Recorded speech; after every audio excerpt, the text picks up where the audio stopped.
to all. My name is Lakshana. I am going to talk about rocket. Rocket is a powerful and effective invention of science.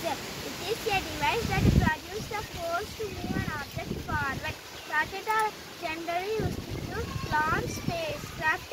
Rocket carry fuel that is burned inside a chamber. Rocket fuel can be liquid or soil.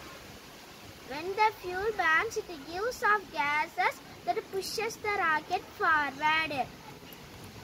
All first people made rocket by filling bamboo gases with gunpowder.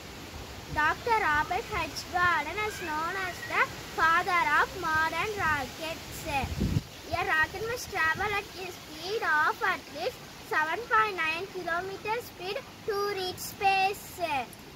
Rockets are also used to shoot missiles and fireworks. Thank you to all.